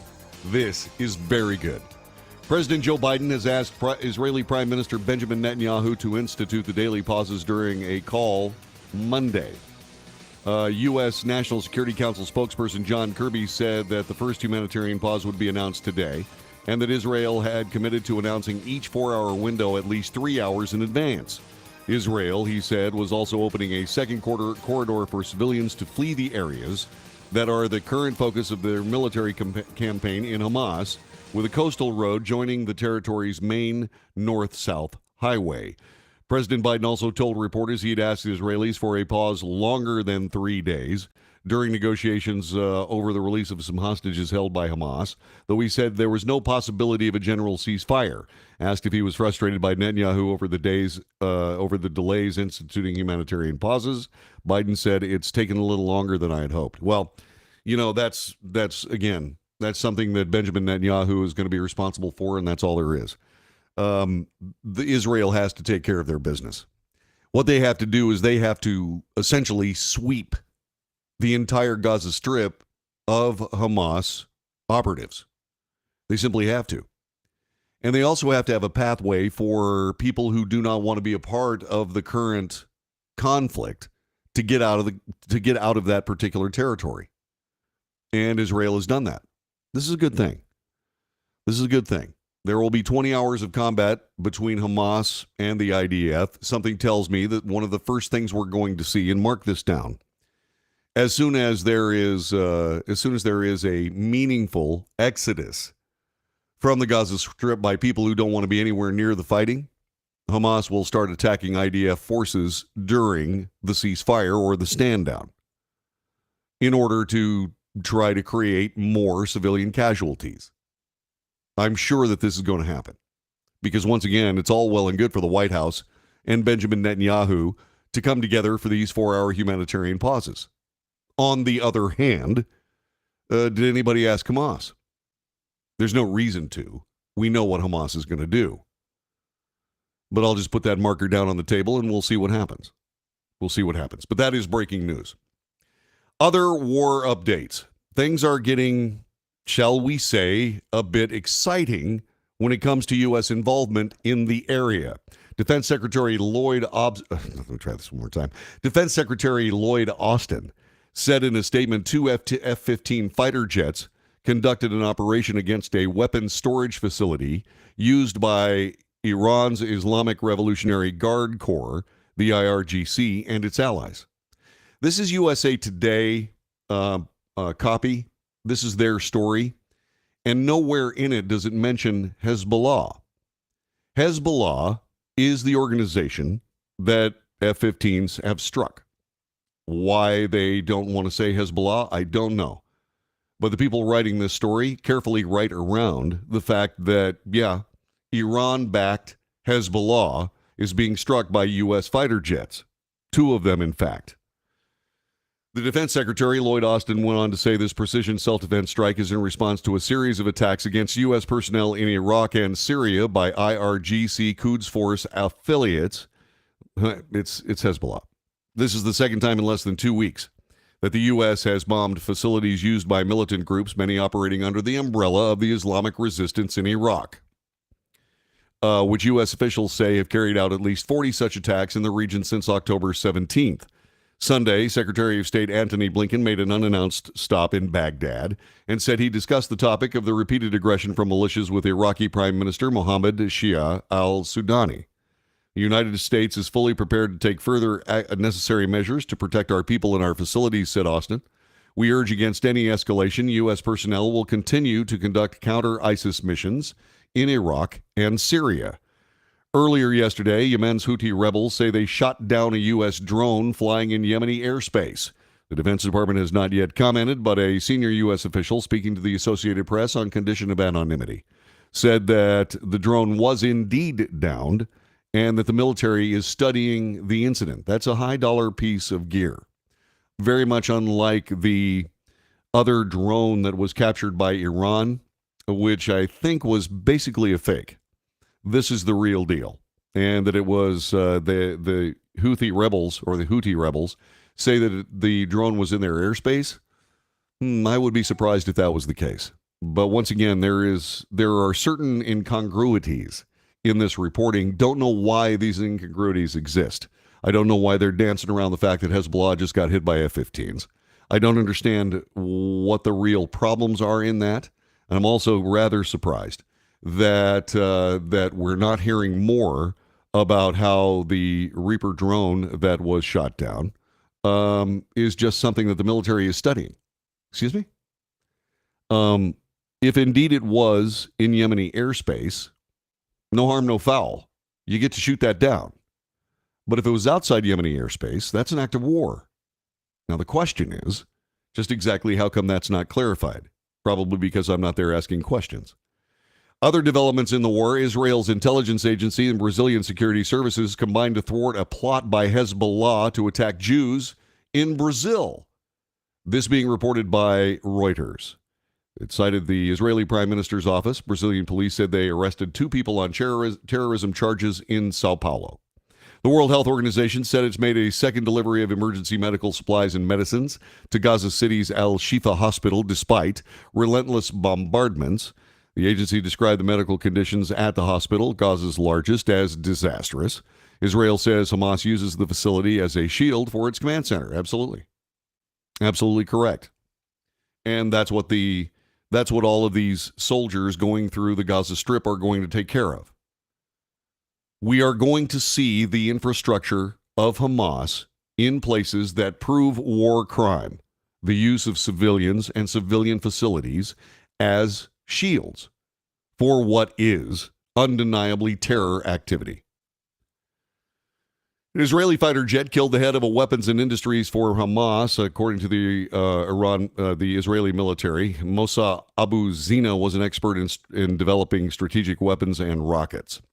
The flow of Palestinians leaving the embattled north of Gaza for the relatively safer south has increased markedly in recent days. That will also increase with 2 routes south and an ability to get out of the Gaza Strip. That's very good. Once again, a 4-hour humanitarian break just announced. And we will see a lot of people who do not want to have any part of this getting out of Gaza. It also removes the excuse for people that say, well, there are innocent civilians there. Well, innocent civilians, if there are such a thing, I disagree. But if there are innocent civilians out there, then indeed they have a way out. And we'll see just how many Hamas operatives try to sneak out as well. I'm reasonably sure that perhaps the delay between the agreement on Monday and the actual opening of this humanitarian escape route probably had a lot to do with how the Israeli military and Mossad and all of their intelligence services are going to figure out just exactly who the Hamas terrorists are trying to get out of the country and who are the people that are not Hamas terrorists. I notice I didn't say innocent civilians, just not Hamas terrorists or identified Hamas terrorists. Once again, you're dealing with an ideology. If you believe in the ideology, you're a terrorist. That's what happens when you don't have a country of your own. The Palestinians should have settled that decades ago. But it's not what they want. It's what the world wants for them. The Palestinians don't want that. They want to destroy Jews. They want to destroy Israel. That's their mission. And we need to take them at their word. And moreover, take them at their actual actions. The Palestinians have made their ideology plain. Now it's time to hold them accountable for it. At some point, a better Palestine will emerge, regardless of how many crazy people working out in Qatar or any of these other countries on the billions of dollars sent to the Palestinians from around the world. I mean, that's a very serious business for the people that are running Hamas and some of these other Palestinian authorities. I mean, the Palestinian Liberation Organization and Hamas all run by billionaires. How did that happen? Well, they're skimming off the top. That's how it happened. That they didn't skim was immediately put into weapons and infrastructure under hospitals. That's what they're doing here. And that's what Israel is going to stop. So the flow of Palestinians is going to increase. I like that. Qatari and U.S. officials are attempting to work out a deal between Israel and Hamas for the potential release of a dozen or more hostages held in Gaza. The Hamas operatives that hold these hostages realize that they don't have much of a chance without the hostages. They don't. They have their choice of perhaps going down in a firefight with IDF personnel or ending their lives at the unremitting, unforgiving end of a snapping rope in Nuremberg. That's their choice. So they really don't have much of a choice, and Israel cannot allow them to survive this event. Hamas made a huge strategic and tactical error in this. It's the end of their organization. And it's the end of many of their lives.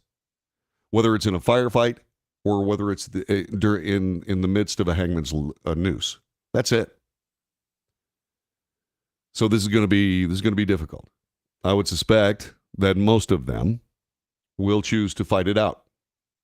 I also suggest that in that fighting that there will be other civilians that will, or so-called civilians, that will lose their lives. But that's not the IDF's fault. That's the fault of Hamas.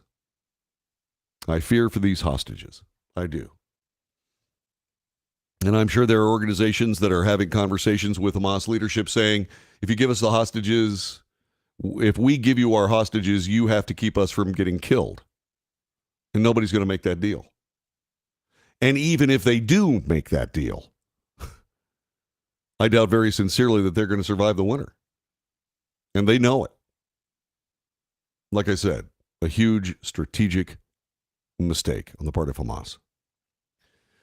500 to 600 Americans are still on the ground in the Gaza Strip. More than 80 trucks carrying humanitarian aid went into the Strip through the Rafah crossing in the last 24 hours. There was a halt in the ability of U.S. citizens to leave. This is according to White House spokesman for national security, John Kirby. There will be some days when we're more successful than others when it comes to getting U.S. citizens out of the Gaza Strip. He estimated 500 to 600 Americans and their family members who want to leave still remain. He said there are various obstacles to departure that have to be worked every day, almost all over again. And that is the very latest from there. Let's see if there's anything else. 42 minutes ago, this is from Fox News. 42 minutes ago, White House expected to have Israel begin 4-hour pauses. That's good. Let's see. Pentagon confirms a multi-rocket attack on U.S. forces near the Baghdad embassy. This, by the way, is 58 minutes ago. Pentagon officials confirmed a multi-rocket attack targeted U.S. and coalition forces near the U.S. Embassy complex in Baghdad. That happened today. Military officials said the attack occurred.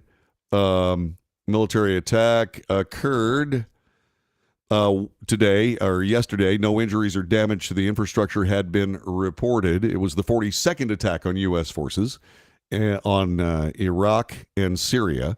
Iran-backed terrorist groups, Hamas, or Hezbollah rather, have ramped up aggression toward U.S. forces in the region amidst Israel's ongoing war against Hamas. The U.S. has transferred considerable assets to the region in an effort to deter Iran and its terror proxies from joining the conflict. Let's see what else. For its part, the Israeli Defense Force has announced it's killed 50 Hamas terrorists during an operation in the heart of Gaza that happened today.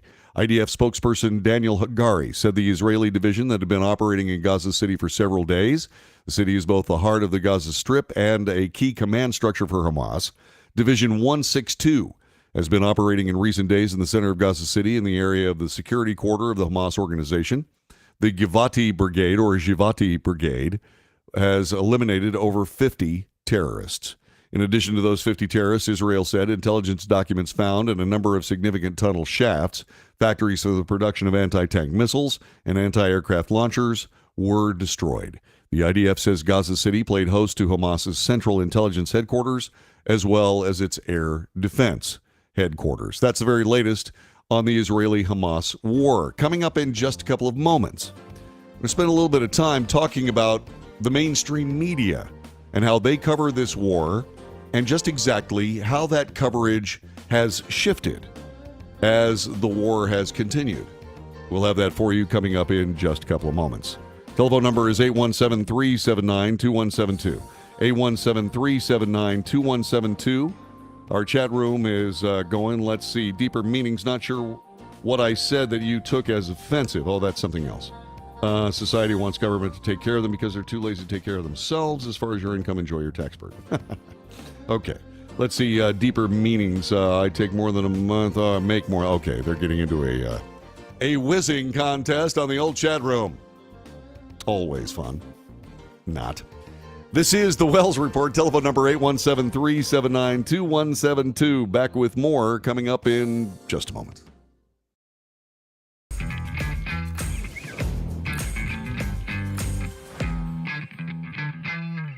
Greece is cheap. But the airfare costs a fortune. Paris? Not much closer, and again, airfare... What about Puerto Vallarta? Let's face it, flying anywhere is just too expensive. Wait, what's this? Low-cost airlines. With one call to low-cost airlines, you'll drastically slash your travel costs. We're talking insanely low airline prices to any of your favorite destinations. Where would you like to go? London, Rome, Costa Rica, Australia? Wow, that's cheap. So why wait? Call now to learn how crazy cheap it is to fly anywhere in the U.S. or international. Our prices are so low, we can't publish them. The only way to get them is to call to instantly hear the most amazing best deals on airline travel. It's that easy. So call now and start packing. Call 877-512-3895. That's 877-512-3895. 877-512-3895.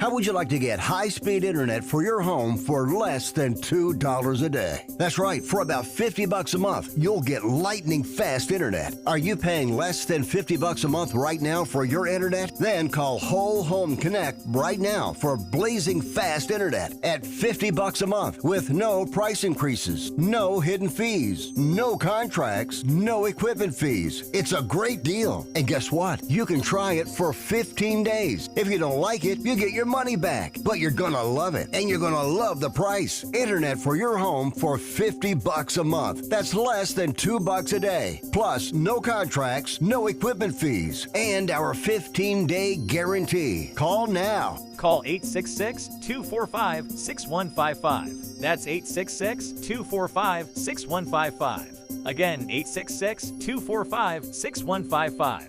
866-245-6155.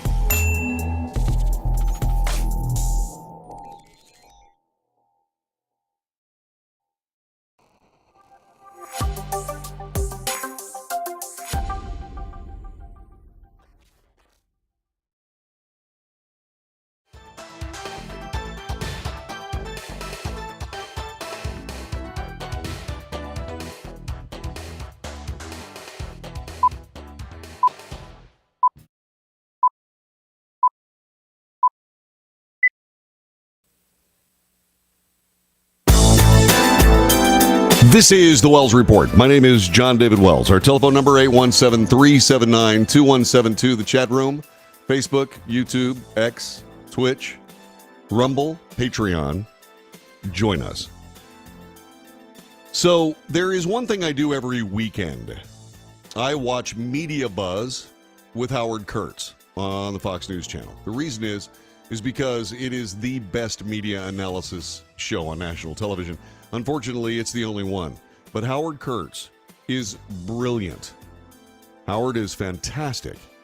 And what he has done is he has noted that there has been a shift, as was predicted by many of us, in the coverage of what's going on in Israel and in the Gaza Strip with Hamas. And he points this out, and it also comes home in that there are certain protests and so on that happen in this country that threaten to essentially widen this worldwide conflict onto our own soil. This is Howard Kurtz from yesterday on the Fox News channel. As the media's focus in the Israel-Hamas war increasingly turns to the rising death toll in Gaza, some journalists are showing signs of tilting toward the terrorist group. Consider this NBC News headline: "Man dies after hitting head during Israel and Palestinian rallies," officials say. Hitting head, as you reported earlier, Paul Kessler, who is Jewish, got into a physical battle with a pro-Palestinian protester in California, and the local medical examiner ruled it a homicide caused by a blunt force head injury. The headline has since been changed online. ABC chief White House correspondent Mary Bruce tweeted, "The White House gates this morning after passionate protests over the weekend." Passionate is an interesting word for the pro-Palestinian demonstrations, since she included a photo of red-painted graffiti on the gates, some activists accusing President Biden of supporting genocide. Then there's a question of credibility. A Washington Post headline yesterday said, "Gaza Health Ministry. Death toll in Gaza surpasses 10,000 after 4 weeks of war." The entire government is run by Hamas, which has a record of inflating casualty figures. And Pulitzer-winning journalist Glenn Greenwald reposted a quote of a senior U.S. official in an NBC story: "If this goes really bad, we want to be able to point to our past statements." The user's comment: "U.S. officials are posting meaningless statements of concern now so they can point to them later to downplay their complicity." There is a pattern of softening language when it comes to anti-Semitic violence. When a bloodthirsty Russian mob was hunting down Jews who had landed from Tel Aviv, the AP headline read, "Crowd storms Russian airport to protest flight from Israel." Protest. That was changed after an uproar. People who support the Palestinians or even the Hamas terrorists have every right to peaceful protest, but journalists have a responsibility to explicitly describe their actions. Brett? Yeah, that is Howard Kurtz. He's completely correct. And we spend an awful lot of time on analyzing media on this broadcast. We have to, because the media is dishonest. Now, there are other ways to say that. The media is looking at it through their editorial lens. That's still inaccuracy. You see, the objective of journalism is to journalize exactly what happened as best as you can. Any lens distorts. That distortion can take a pleasing shape, or it can take a dishonest one. The mainstream media is adept at the latter, and as time goes by, not so good at the former. You have to look at this stuff clear-headedly. You have to report what's in front of you. It's required. In a free society, if there is not a free press, sooner or later there will not be a free society. The idea that America's media could inflict itself, insinuate itself on the American political landscape is something that started during the 60s in the Vietnam War.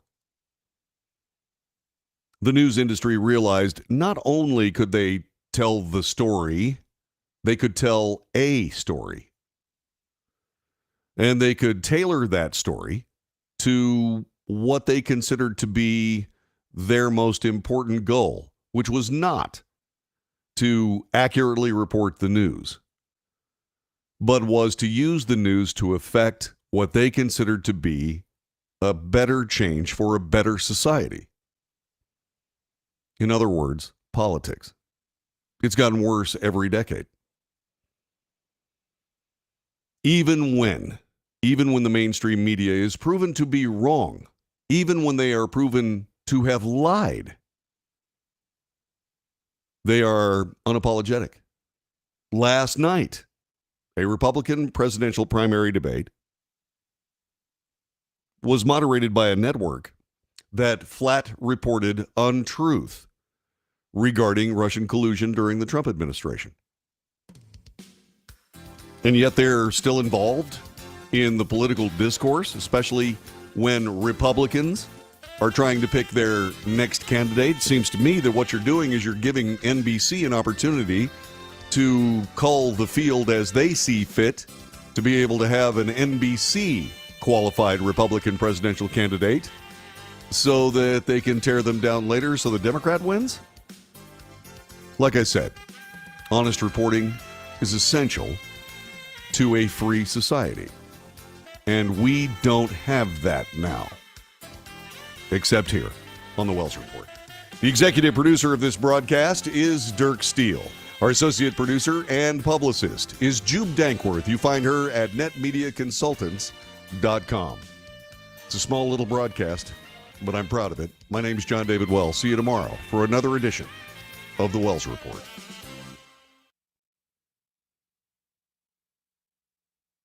All right, my friends. God bless all y'all. Mean it. I do. I'll see you tomorrow, okay? Bye-bye. Thanks very much for